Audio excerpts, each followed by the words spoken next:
I'm going to talk about Allama Iqbal's monumental prose work.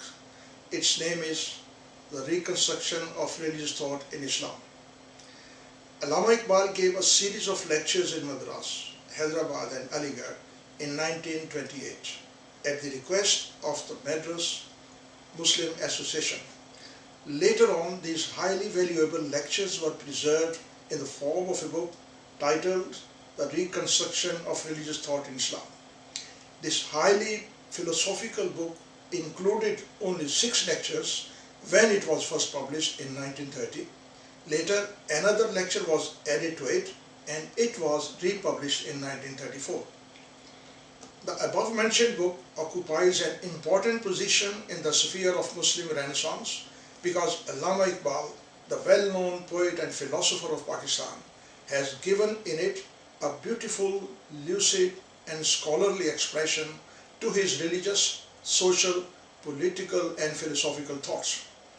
These lectures have a permanent position so far as the modern history of the reconstruction of Islamic thought is concerned.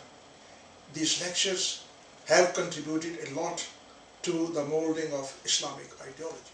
The background of the reconstruction of religious thought is purely philosophical, religious and political. The basic aim of these lectures is to make the Muslims fully aware of the superb value of Islamic teachings and their glorious past so that they may be able to regain their lost glory and reshape their political destiny in accordance with the requirements of modern age.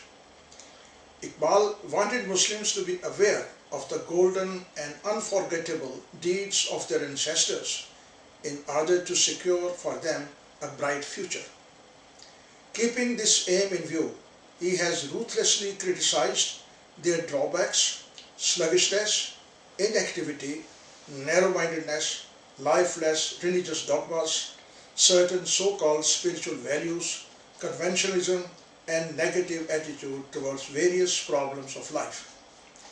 He has not only criticized the philosophical thought of non-Muslim thinkers and philosophers, but also vehemently denounced un-Islamic ideas of Muslim philosophers, mystics, and political leaders. In this regard, he studied everything very carefully and sincerely in the light of the Holy Quran, which he considered to be the real touchstone of right and wrong.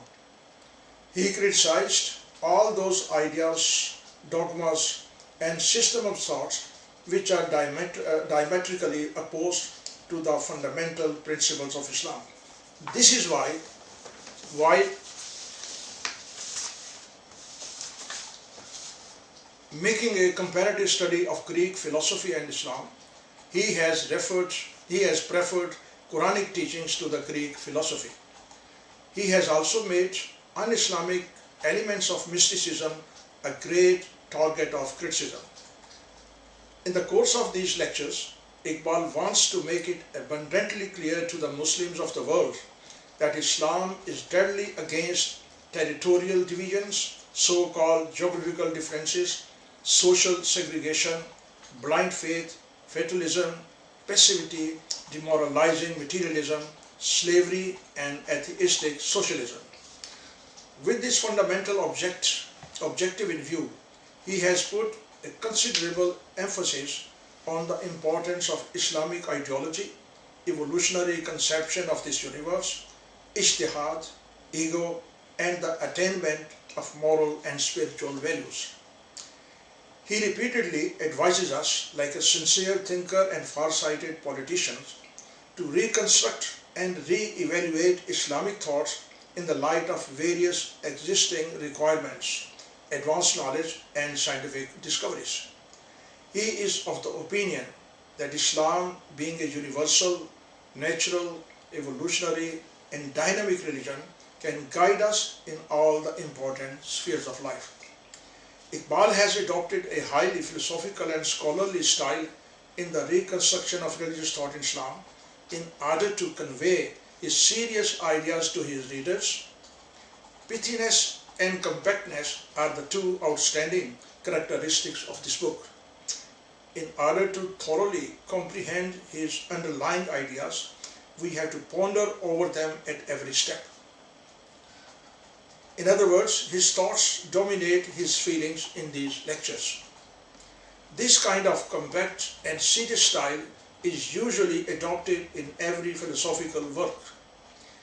In this book, Iqbal has discussed a wide range of important problems concerning the various branches of knowledge. For instance, theory of time and space, materialism, rationalism, atheism, nationalism and socialism, theory of evolution, doctrine of the immortality of soul, importance of ijtihad in the modern age, comparison between love and reason, theory of knowledge, a comparative study of science and religion, importance of the study of nature, Islamic influence on the European culture, a critical study of certain cosmological and metaphysical problems, and various characteristics of Islamic culture and exposition of the fundamental teachings of Islam. This long list of various important topics shows that Allama Iqbal had discussed religion, science, psychology, philosophy, mysticism, history, sociology, politics, and ethics in this illustrious book. This work introduces the reader to both the Eastern and Western knowledge, wisdom and philosophy.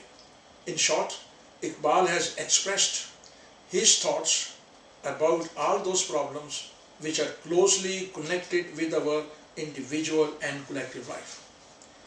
Iqbal will always live in the minds and hearts of those people who appreciate the moral principles and truths regarding the betterment of humanity.